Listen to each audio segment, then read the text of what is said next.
சேனலுக்கு உங்களை அன்புடன் வரவேற்கிறேன். இன்னைக்கு பார்க்க போகிற டிஷ் என்னன்னு கேட்டிங்கன்னா பிஸ்கட்டில் குலோப் ஜான். அதுக்கு தேவையான பொருட்கள் என்னன்னு பார்க்கலாம். பிஸ்கட் வந்து ஒரு 20 ரூபா பாக்கெட், பெரிய பாக்கெட்டு.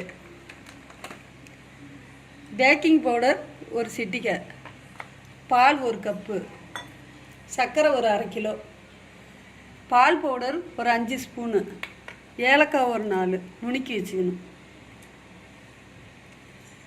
நம்ம சேனலை ஃபஸ்ட்டு பார்க்குறவங்க சப்ஸ்கிரைப் பண்ணுங்கள், பக்கத்தில் இருக்கிற பெல் பட்டன் அழுத்துங்க. வாங்க இந்த டிஷ்ஷு எப்படி செய்கிறதுன்னு பார்க்கலாம். ஃபஸ்ட்டு பிஸ்கட்டை மிக்சியில் போட்டு அரைச்சிக்கலாம்.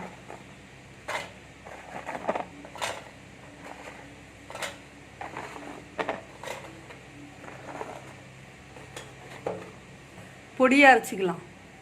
பிஸ்கட்டை பொடியை நல்லா மிக்சியில் அரைச்சாச்சு. நல்லா எல்லாம் உடச்சி போட்டு கூட தூள் பண்ணிக்கலாம்.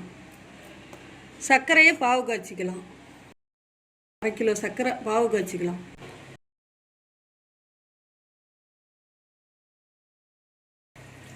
தண்ணி 2 டம்ளர் ஊற்றி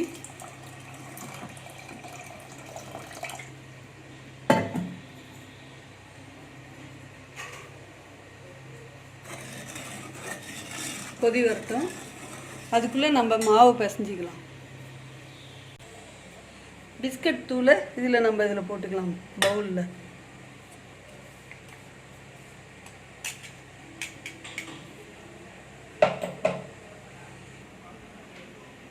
பால் பவுடரு இதிலே போட்டுக்கலாம். 5 ஸ்பூன் பால் பவுடர்,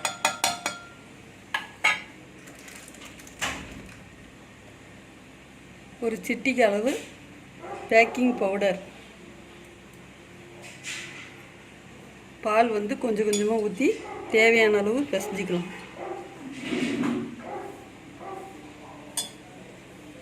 சப்பாத்தி மாவு அளவு பிசைஞ்சிக்கலாம்.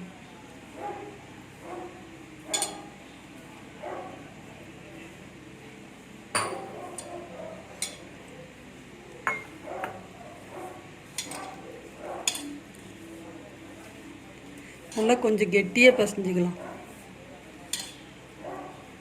நல்லா சாஃப்டாக குலோப் ஜான் சூப்பராக வருங்க.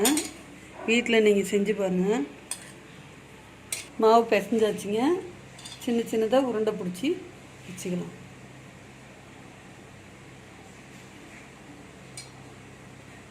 இந்த சைஸு பிடிச்சி வச்சுக்கலாம். இது எல்லாத்தையுமே பிடிச்சி வச்சுக்கலாம்.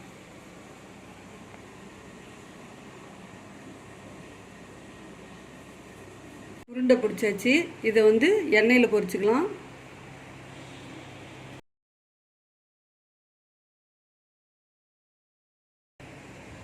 சூடு வந்து ரொம்ப சூடாக இருக்கக்கூடாது. எண்ணெய் சிம்பிளில் வச்சு அப்படியே மெதுவாக பொரிச்சு பொன்னிறமாக வந்ததும் எடுத்துடணும்.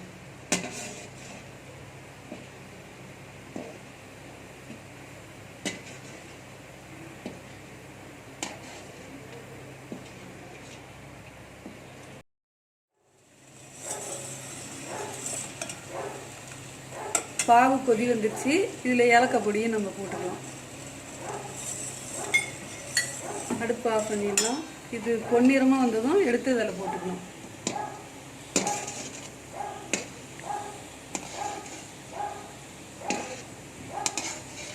பொன்னிறமாக வந்துடுச்சு, எடுத்துக்கலாங்க.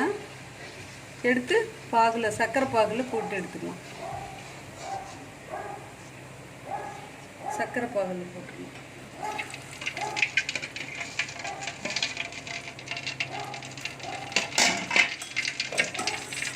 ஒரு மணி நேரம் அப்படியே ஊறட்டுங்க. நல்லா ஊறி குலோப் ஜான் ரெடி ஆகிடும். பாருங்கள், சாஃப்டாக குலோப் ஜான் நல்லா ஊறிடுச்சு. பாருங்கள், நல்லா ஊறிடுச்சு. வீட்டில் நீங்கள் செஞ்சு பாருங்கள்.